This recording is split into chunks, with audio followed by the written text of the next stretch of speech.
You're watching All To Play For, brought to you by Joe and Coral. Hello and welcome to the award-nominated podcast All To Play For, brought to you by Joe and Coral, with me, Steve Sidwell, and of course, Joe Cole. Joining us today, our guest is a former England international who lit up the wings at every club he played for during an 18-year career. These days, he's lighting up the screens with his excellent punditry. It's a pleasure to welcome to the show, Matt Jarvis. Wow, Jarvis, how are you, mate? Great introduction. Thank you very much. Well, not only the introduction about you obviously coming on the show, but award-nominated, Colby. The boys have got the tuxedos ready for tonight. They are. It's going to be a big It's one. going to cause absolute carnage. Should we let the viewers know what the category is? Yeah, go on. Let's have a look. It's here. I've got it here. It's a big one. It's for best sponsored and branded podcast. Yeah, and we're up against it. We've got Engineering Matters. We've got Olive Magazine podcast. We've got A Brush With. We've got the favourites, American Metamorphosis. They're the favourites, are they? So we're up against it by all accounts, but I fancy us. And hey, if not, I'm sure the crew will have a good night. Yeah. Who's going to do the speech? Do we know? Let's hope, first of all, let's hope Some hands going up. Let's hope next week we say award-winning podcast. Imagine that. So, straight on the Wikipedia page. Jarvo, how are you, mate? You all good? I'm very well, thank you. Yeah, thank you for getting me on. Let's go back to the beginning. Started at Millwall, is that right? That's true, then got released when you were 16 years old. Yeah, trying to get the youth team. Yeah, team contract.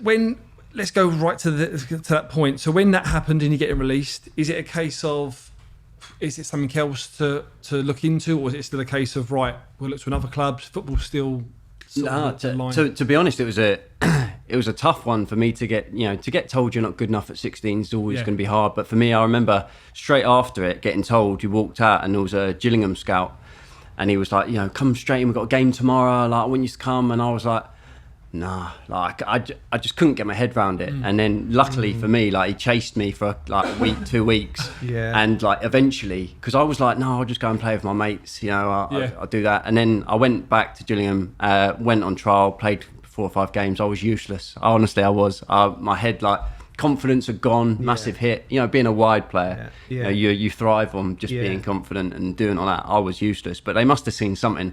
And then I got offered a youth team contract, and then that all changed for me then after that. Just started pre-season, and then I just hit the ground running. I mean, well, you excelled at Gillingham. You made the PFA League One Team of the Year, 2006, 2007. Is it still a special club? Yeah. You, Gillingham? Is it? Well, it's where it all started for me. Yeah, that's why I sort of, it's where I made my name, but also where, my confidence just took a huge move in the right direction from 16 onwards. Gave me an opportunity, great club. I still go back and see them every now and again, and the fans have always taken to me and still do now. So great club. Yeah, brilliant. So look, your eye-catching displays caught interest from other clubs. What made you go and sign for Mick McCarthy's Wolves? Mick McCarthy. Really? Yeah. Probably the best manager I've ever played for. A lot of people say that. Yeah. In what way? Just the biggest thing I say is his honesty. Like he will tell you whether you've played well. He'll tell you whether you've not played well. Yeah. And there's no beating around the bush. He won't say, "Oh, like Joe, like I'm going to leave you this time, but you're going to play on Saturday." That doesn't work. Play, Tuesday game comes, they win, and then come to Saturday, oh look, they've won, I'm going to have to none of that. He would say, right, Friday morning, you know what it's like, Friday morning, curly finger, like manager wants to see you, I'll be like, oh God, to go up and see him, and he'll go like, Jarvo, you're not going to play today. This is the reason why, whatever it was. And you could argue it back and you go, look, that's fine, but that's the reason why you're not playing. Be ready, because I'll need you to come on, but you take that. And he was on the training pitch every day. I flew out to Portugal to meet him. He was on holiday playing golf, and I flew out to meet him, sat down. He told me what he was building at Wolves and why he wanted me to be there. And then, I came back and I'm pretty much signed straight away. It was that easy for me. I was actually on a golf trip with Mick last week, and it's the first time I've actually seen him. Was you at Wolves when I signed? When I was at my missus? I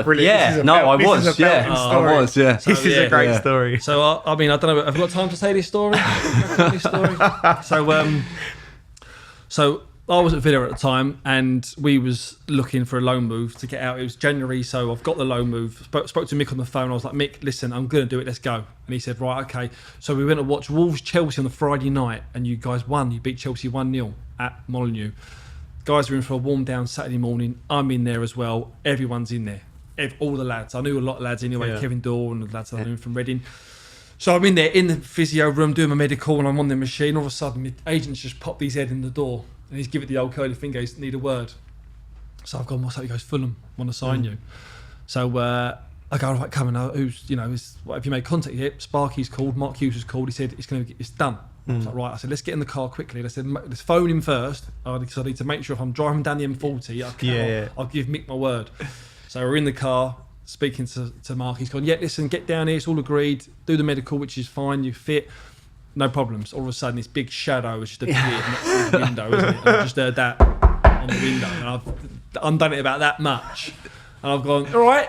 He's just, is there a problem? And I've gone, yeah, there could be Mick. And he's gone, come on in, let's go and sort it out like men. Yeah. So we've gone in the thingy, and I sat down. I said, Mick, I said, Fulham have come in, and it's home for me. It's home for me, and he said, look, is it about the loan contract? Do you want years, or do you want it to be a permanent? I said, Mick, it's just back home. I said, logistically, and he said, if get you by your scuff, you know, I'll throw you out the office. He said, go on, off like that. But he said, after that, he actually calmed down and said, if I could go back, because all his family from London as well, from Bromley, and I hadn't seen him. We'd crossed paths ever so slightly, but it's the first time I'd seen him last week, and it was good as gold. That's right. It's either black or white. There's no grey with him. Exactly. And that's what you want as a player, I suppose. Joe. You want honesty from whether you're going to get dropped or whether you're playing, you're in good form or bad form. I don't know why it's not like the first thing. You speak to any player we've had on here, and they talk about good managers, and the first, why is he good? Well, he's honest. Yeah. I think, why would you bother not being honest with the players? I don't want to blow my own trumpet, but I managed to win the Endeavour Cup with the Colbrook Royals Vets, my team, on Sunday. I had I just dropped a few lads, like a few dangerous lads as well. Were these planned conversations on the day? Planned conversations. I'd done a couple the day before, and a couple on the day. Yeah. Left a few to the last minute, keep them on tender. You know, them ones, them players you can leave. But it was just honest. Yeah. Just honest. And they respected that? I think so. It's Wednesday and we won the cup and we're still my pals. During your time at Wolves, did you, as you said there, mixed black and white, was there any sort of bust up, not between you, but in that squad, because it was quite a vocal squad, if I remember, was there any bust ups with Mick along the way, or any Mick along the way? There's always going to be disagreements, there's always going to be people are not playing, they're not happy, they want to be playing, but at that point in time, I think you just moved from Reading when we were first in the Championship. That team that got promotion, we were all very similar ages. We had a few older pros like Jody Craddock, who was brilliant. Yeah. But we'd all never played in the Premier League, so it was like that enthusiasm to get us up there. Everyone was like together, going out at a weekend as a massive group. It was have that to get us through, and that was where everyone sort of stuck together, and that's ultimately, I think, don't get wrong, we played really well and we had good, but that team togetherness got us through that year and got us promoted. Then you're in your Premier League, and then everyone wants to play in the Premier League, so you're always going to have disagreements with the manager and that. But the team as a whole was pretty good. Yeah. We had to start wearing shin pads in training, right? But that was a thing. There's a great chemistry when you get. I've done it twice with Brighton and Reading, and when you get promoted and they keep the nucleus of the team, there's a great chemistry that follows on. I think. Was that similar with you, Sids, in the sense when you got promotion? Was it? Because I think that's the ingredient. You need young, hungry players to get promotions with a little sprinkling of experience. Yeah, that's exactly what we had. The first year with Reading, we got promoted. We in the Premier League we spent I think £1 million on Sol Ki-hyung we got him from Wolves, and we finished 7th in the Prem. Yeah, we finished just outside. Yeah, I remember. It was unbelievable. And it was one of them, it just snowballs on, doesn't it? Yeah. You spent 5 years at Wolves, you won the promotion. Do you look back at that period in your career and say that was the best? I think it's difficult. I think that's that's how I sort of got onto the platform. That's like Wolves, everyone remembers me as that winger, that type of player that I got England called up at Wolves. That was sort of like the big bit. But going to West Ham was. We finished 10th in the first season. It's incredible after being promoted through the playoffs. Finishing 10th in the first season is pretty impressive. So, but as far as me, that last season at Wolves, I know everyone uses about stats, but I get told this stat, and I put in the most crosses in Europe and most successful cross in Europe in that season at Wolves and the first season at West Ham. Wow. So, like playing in my pinnacle, I suppose. That's where I was, most effective, I suppose. I suppose you could do that at Wolves, because a lot of viewers and listeners won't know, but how big is Molyneux's pitch, by the way? It's massive. So did you feel like when you was at home, having all the space and time to just run at people? Yeah, like that. I mean, that was my game. I loved it. Every time I got the ball, the crowd would be like, you could just feel that buzz. Then and I just want to take people on. And that the pitch helps because it was huge at Molyneux. You're right, it was huge. But that was how we used to play. Like get it wide, get across in the box. That was the Championship. We had two wingers, me and Kites on either wing, and you just get it wide, get the balls in the box. We had two goal scorers. We had Chris Uelemo and Sylvain Ibaks-Blake in the box. And then when we went to the Prem, we sort of changed playing with one up top, and then we had Kevin Doyle, we had Stephen Fletcher. It was just get it wide, get it in the box, and that's what I used to do. He's an old-fashioned winger, Jarvis. We obviously our paths crossed at West Ham, and he get the crowd off their feet. Them ones with bang. He's out there playing off the right on the left. I didn't know you had the most crosses in Europe. That's incredible stat. Successful as well. Successful. Yeah, I know. It's not just because everyone used to say, that's what we used to do, just chuck it in the box. But no, it was like, it was all right. That is impressive. But fans love watching players take people on, and when you get like Jarvis, when he rapid, when he picked up a head of steam and he could go both ways. I know the West Ham fans used to love watching him. The thing about Jarvis is, I remember he was just direct, but as a striker, when they with a winger, you just want someone they got that telepathic where they go down to the byline, they know we're going to cross it, not get it, chop it, so you can't just stop and start in your runs. Where you was just half a yard cross. We had like a thing at West Ham and at Wolves, like it was one of them that if you knew that if I was knocking it and running it down the line, you knew that the either cross was either going to be dinked to the far or cut back. If you were cutting in all right, it was like get you run a cross goal. If everyone missed it, it was going into the far post. It wasn't like rocket science. There was a few crosses that you would do depending on where I was going, and that was it. Like you imagine, like I had all the strikers like shouting and screaming at me, Andy, he would just be like, Jarvo, hang it up, like just hang it up. You try and whip balls in, he'd be like, no, just hang. He wants to see it, and get underneath it. You just got to do what you get told to do, and where the positions. And Sam was a big believer in you had that like Pomo, that's what he used to say, like where you used to put the ball, and that was either that far stick or cut back or the near post. They were the three positions that you wanted the ball to go to. I mean, he Sam, like as much as we played with Sam, like he did simplify the game for his players. Like he tried to get the absolute basics. Like I know, like everyone, he probably got a reputation as being this, and I suppose it's sports science. He brought, sports science, and he was a believer in that. But really, when I think about him tactically, he was very, very simple, very basic, and he kept it. And he would tell you. I remember him telling Jarvo, he used to drive me mad when I used to play on the side. He'd try and control, like get it, cross. I mean, it was never good for me. No, I was more of an inside player. Than Jarvo, but I was like, I used to have to be creative. Like I didn't like. Right, it's either going to go there, or there. I wouldn't get made up and play what I see. But Sam would be like, he'd be on Jarvo, like right. And if he didn't cross it when he wanted it, it was that moment, you get Allardyce. So Wolves get relegated. Yep. And then you get the move to West Ham. Yep. So you obviously joined Cole in the West Ham team. What was your first impressions of Joe? Well, it was a bit.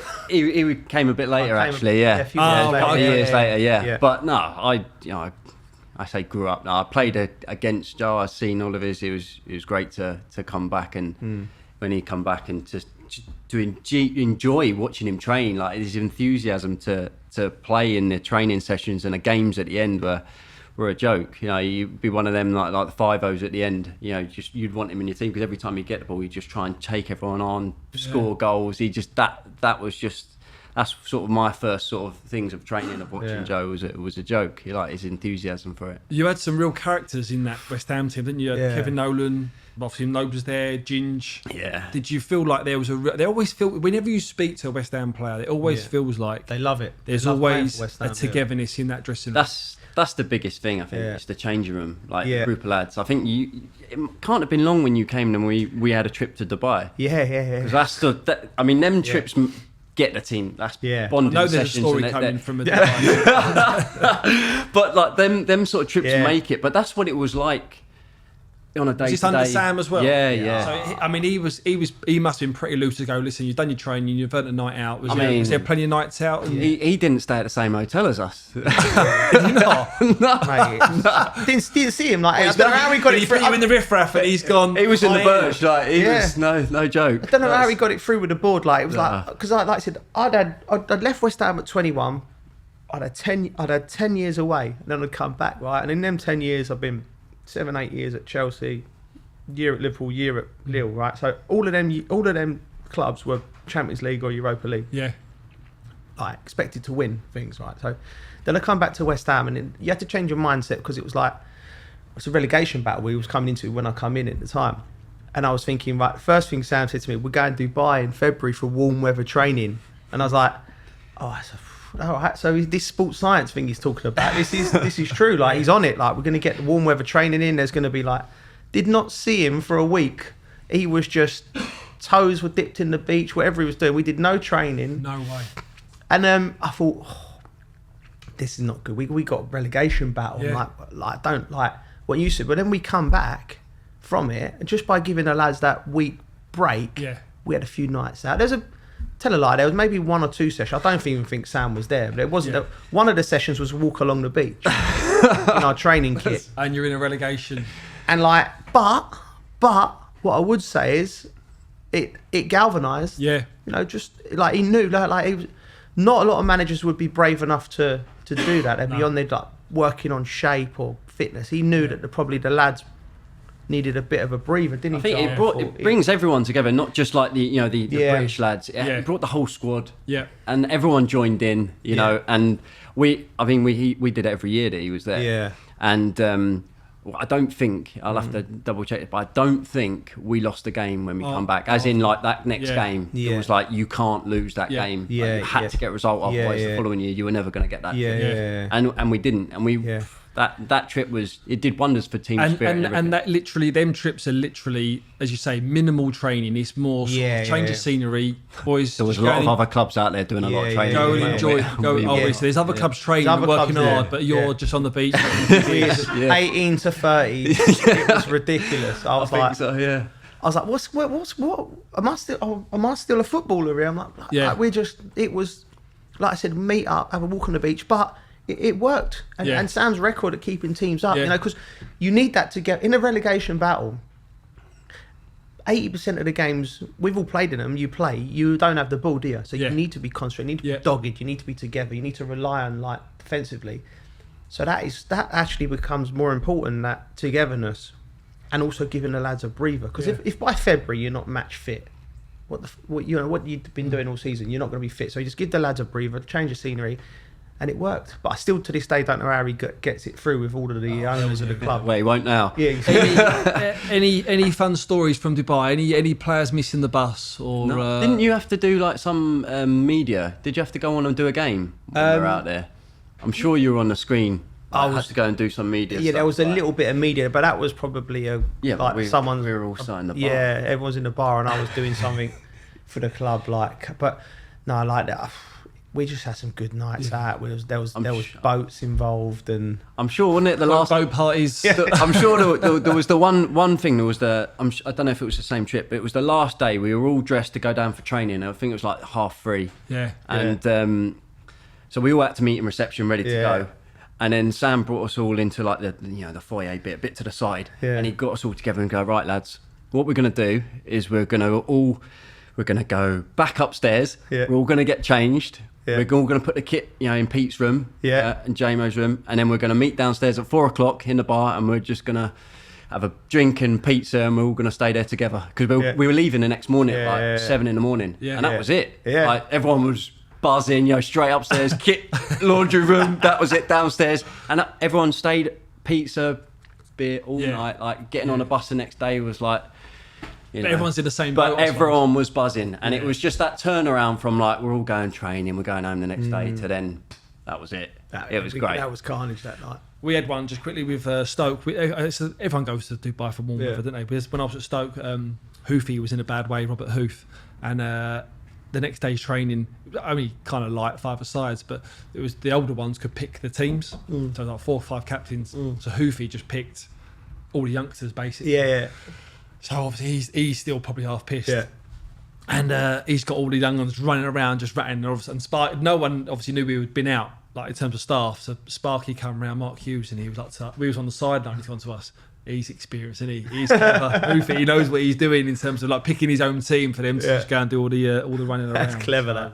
Yeah, it happens all the time. But listen, as you say, it works. It works because you come back and you feel refreshed, and then you go again. So that year you didn't get relegated either, did you? No. I think that was the same year I was at Fulham and we got relegated, because I remember playing against you at Craven Cottage. Yes. When you was there. Yeah, I remember. Nobby got sent off in that game. Yeah. I remember. I mean, listen.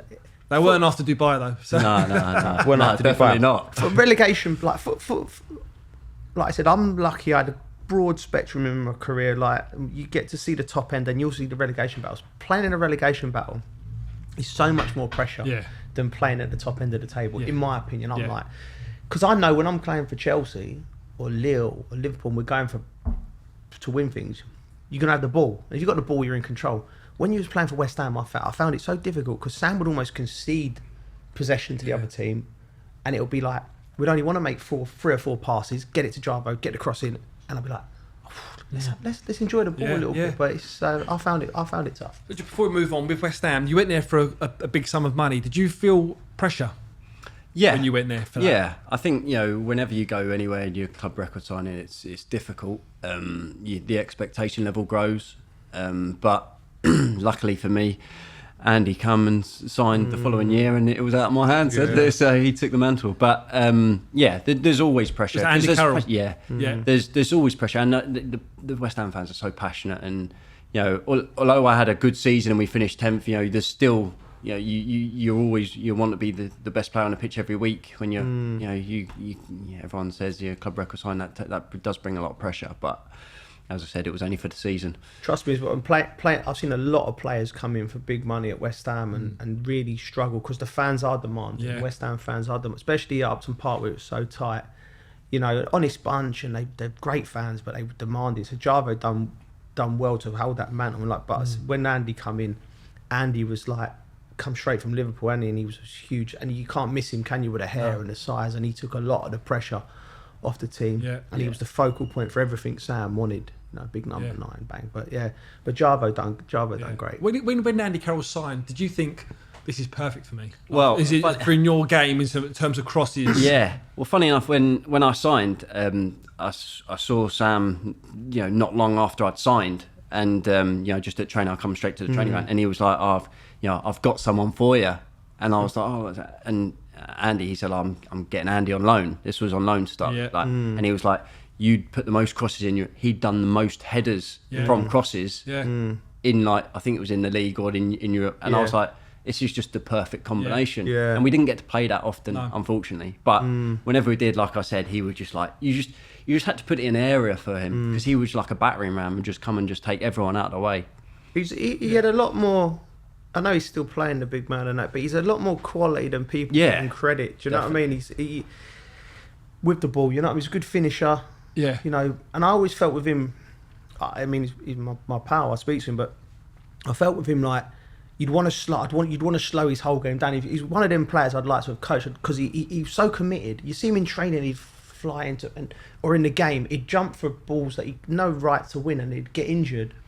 When if he would have been able, I think, as a younger man, to really slow down his game, understand how to use his body rather than just as a battering ram, he'd have played hundreds more games and scored more goals because his technique was good. He was a good player, and I know he's still going, and I want him to get back up. He's one of them players I think I wish I could have got to him and just said, listen, why don't you try this? Why don't you do this session? Instead of for the first 3 times peeling onto the fullback and heading the back of the centre half's head and falling over and landing on your back. Why don't you just give him a little nudge, bang, receive a few to feet, stay within the sticks.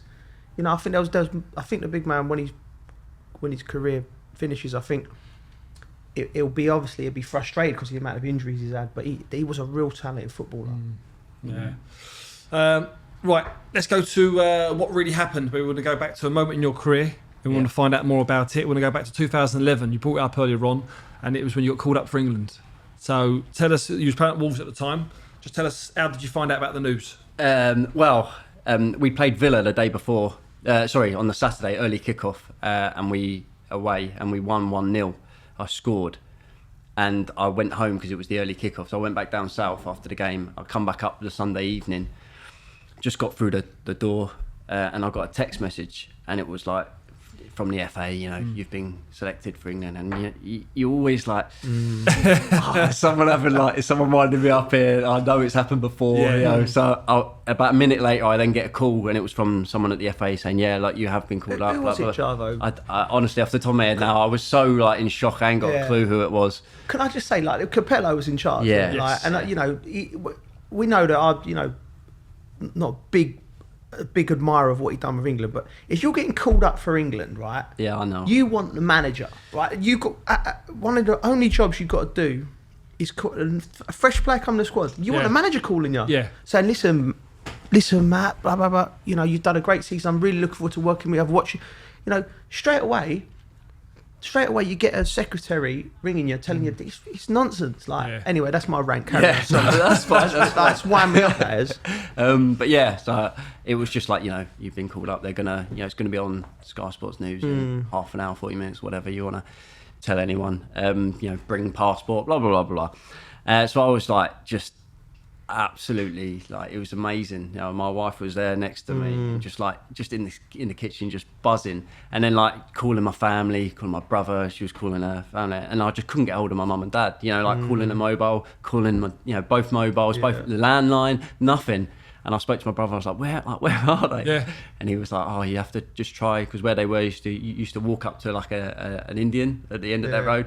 And I was like, right, I'll chance it. So I called the restaurant. I was like, are my mum and dad there? And they was like, yeah. I said, could you put them on the phone? Like, so I told them, they were having a curry. Oh, I bet you would have a big, large cobra after that. Just going back onto Joe about Fabio Capello.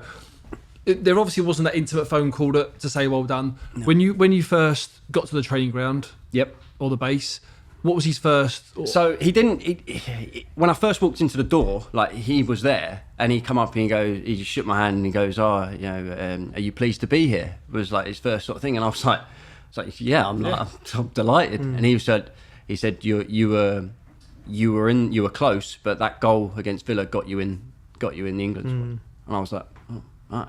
Like, brilliant. So thank you. Yeah, a little bit of sugar. Yeah, and a little bit of salt. Like what you say, Joe. But I just think like that should be the absolute minimum. Like, if I'm meet first of all, new players coming in, your England manager. As soon as they arrive, you should be the first port of call, right? Yeah. And it shouldn't be, that goal got you in. You was like close. No, it should be like, right, come in. This is what it means. Come in here. This is my coaching staff meeting everyone. Bang, bang, bang. Right. This is what it means to play for England. Maybe a little presentation, like anything you need. You want, because when you go into somewhere new, like Jarvis walking in there, he don't know where he goes to get his kit. You don't where he goes, who he goes if he needs to sort his tickets out. Blah blah blah. So like, why not? If you're England, and this is why Gareth, I think, has done not just this reason, because he's engaged with being an England manager. He knows what it means. He knows emotionally. Jarvo, you'd have been nervous walking in there. Of course, like we all. I was going to say, when you got through the door, did anyone sort of take to you to say, right, the arm around the shoulder, this is what you got to do? To be fair, I was luckily the kit man was a Wolves fan, so like that was like a music to my ears. So the kit man's it's the hub of everywhere, isn't it? So that was a good starting point. But the lads were brilliant. I didn't know any of the lads as mates, I suppose, but I played against all of them like loads. So it was good. They all got me involved straight away. So that was good. There was a table tennis table there, so that was good. Are you a table tennis fan of you? I'm okay, but it's not me. It's in the genes. Yeah, my mum and dad. Yeah. Oh, the parents or both of them were England number ones. Shut up. Yeah. Really? Yeah. Absolutely played it down. England number ones. Well, my mum won the European mixed doubles. So I'm just giving that one. How's your ping, please? I'm subtle to a game or two. You're a player. Don't give it that. Well, I was obviously I played, but I hadn't played for ages. So the first few games I lost. Double-handed Forrest Gump one. No, I lost the first few games, and then after I'd played a couple of games, then I warmed up, and then I beat everyone, and then they found out the next day, and then I got battered. I bet that broke your eyes. Yeah, it was good. See, you're too nice, Jarvis. If I had that hidden talent, I'd be taking ready. You would have been. I'd be like, I'd be hustling a few.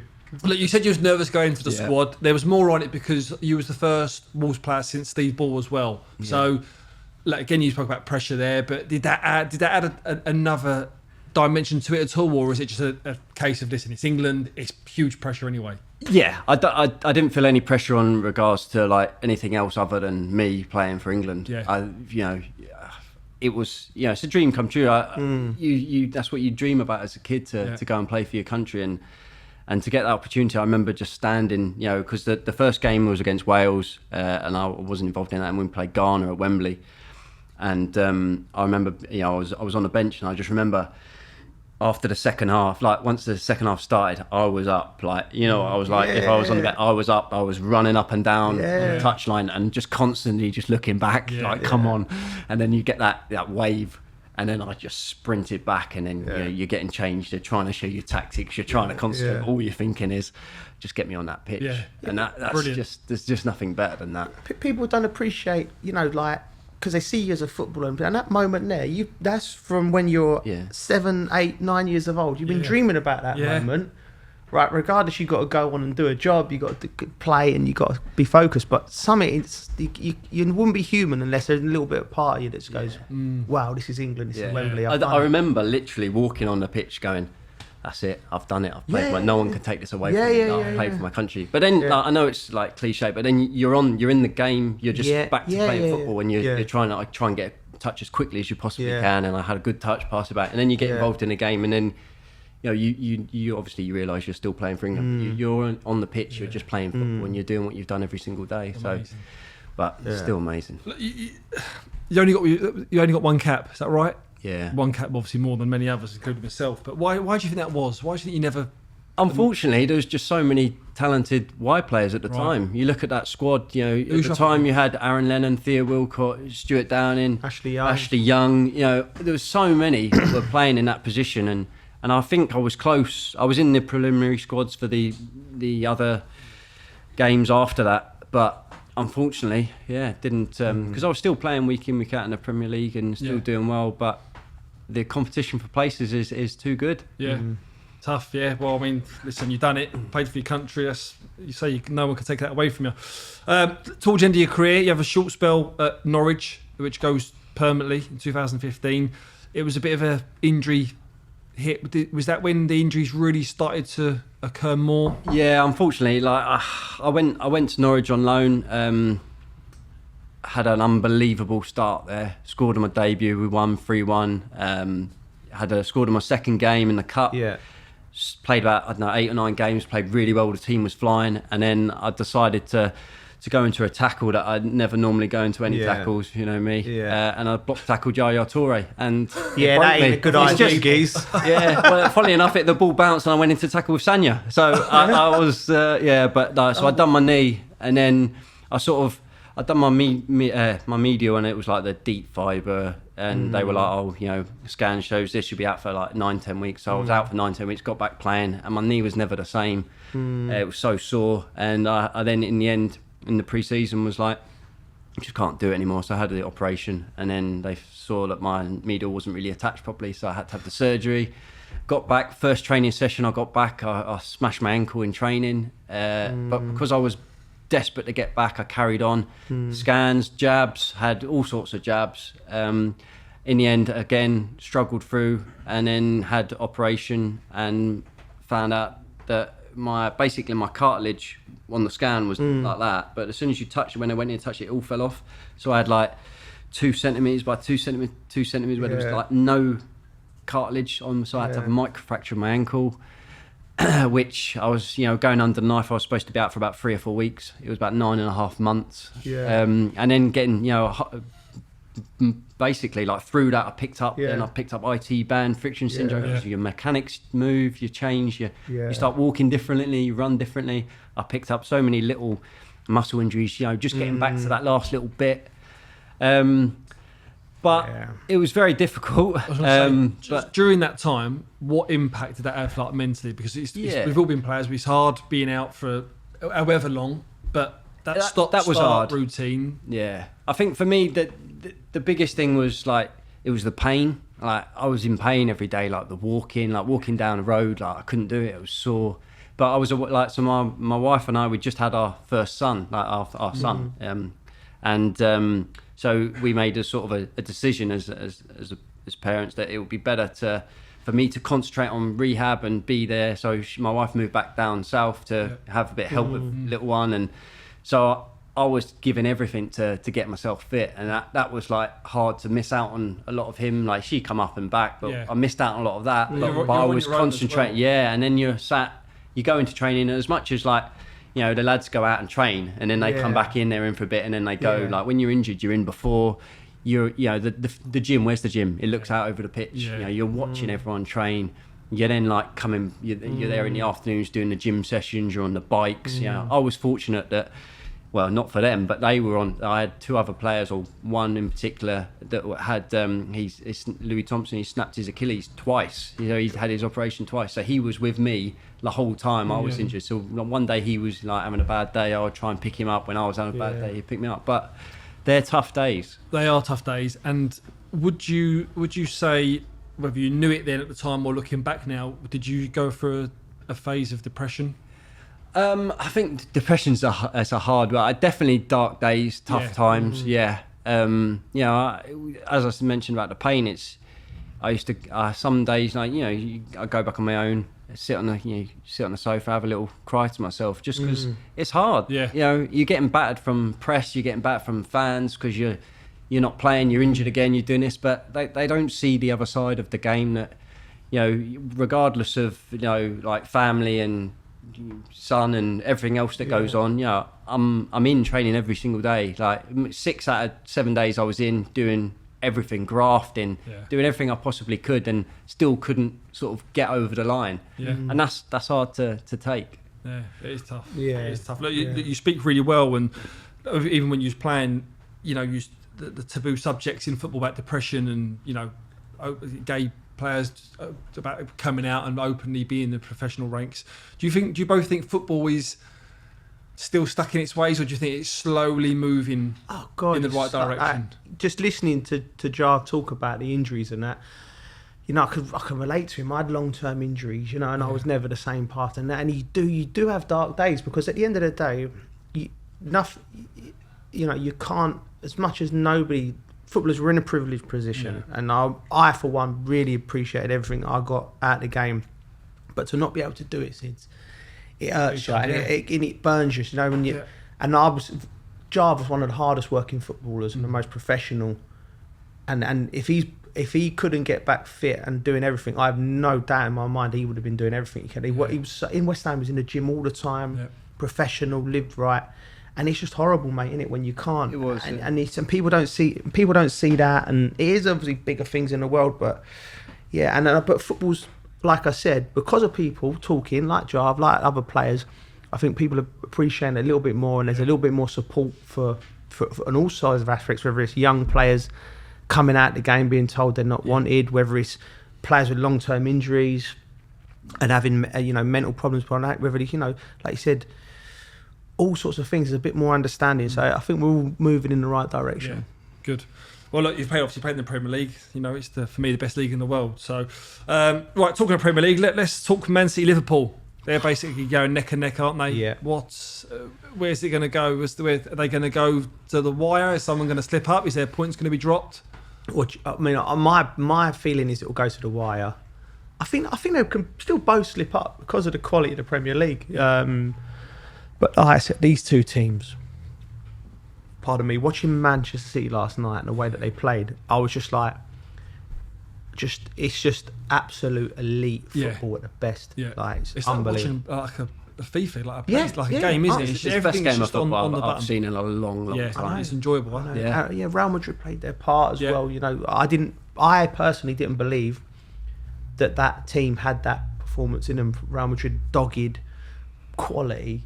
You know, you obviously got Benzema, but in terms of the league, Sids, Man City, Liverpool, I'm quite happy to say that they're the two of the best teams we've seen. Would have beaten our Chelsea team, would have beaten the great Man United teams. I think they're just, both of them are absolutely outstanding. Who are you sticking your neck on the line for? If you've got to say one's got to win it? I genuinely think that it'll be Man City, because I think both teams will win every game. Yeah. I can't see them. Really? I can't see them unless there's that massive hangover from any of the Champions League games. I can't see them dropping points. Yeah. So I think in a minute it'll be Man City. Do you think, do you think Pep was so furious last night that they didn't get the job done and dusted because he thought the league, he could have maybe changed it around to the Bernabeu and rested? I was going to say that. I mean, it could. You're saying it's going to go down to the wire. It could be a case of they're both going to progress. Yeah. And is that going to play? Listen, we all know the holy grail for Man City is the Champions League. He's going to want to win the league as well. Just quickly on Liverpool, I had this debate the other day. If Liverpool was to win the quadruple, if there was, would they go down as the greatest Premier League team in history? Yeah. Yes. You have to. I think. Better than the Man United 99, better than the Invincibles, better than the Chelsea's 045. Yeah, I'm happy to say that, because listen, we judge teams. We judge teams on football. At the end of the day, it's very subjective. Somebody likes Messi, somebody likes Ronaldo, but realistically, it's about winning trophies and scoring more goals than your opponent. So if you win all competitions you go in and nobody else has done that, you've got a massive argument to say that you're the greatest team, Premier League team of all time. Yeah. So I mean, I've got no problem with that at all. Well, someone is struggling. Man United, they're obviously in a bit of a bad way. They face Chelsea at Old Trafford. Yeah. What's your thoughts on that one? Both. Unfortunately for Man United, I can't see anything other than a Chelsea win. They're just in such disarray at the moment. It's just horrible to look, actually. You know, obviously growing up from Surrey, I was a United fan. So to see it sort of like this at the moment, it's hard to watch. But I actually was at the Chelsea game at West Ham, and West Ham defended so well and had really good breakaways, but they've just got quality all over the pitch, Chelsea, and they got the subs make the difference. Lukaku come on, Pulisic come on and scored. You know, they've got a great squad of players that I just think they'll be too strong for United. Yeah, I think Chelsea beat them. Since watching, I'm obviously not a Man United fan, but it is sad to see, because it's just like you can see panic, can't you? Yeah. Whether it's from Ralph Rangnick, the bench, the way that's set up, you know, like the players panicked. I don't feel like there's good leadership within that group. Obviously, Ronaldo's a leader. Yeah. Obviously, Harry Maguire's a leader. Yeah. But for whatever, no one's got that situation at the club and can drag them out and get them all together. And it's even above Ralph Rangnick for me.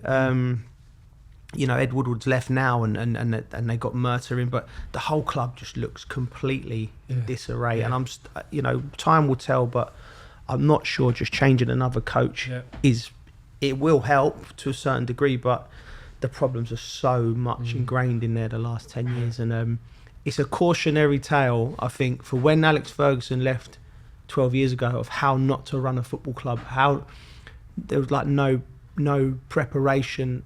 No, I don't think anybody in that football club had an idea of Alex Ferguson's reach and influence.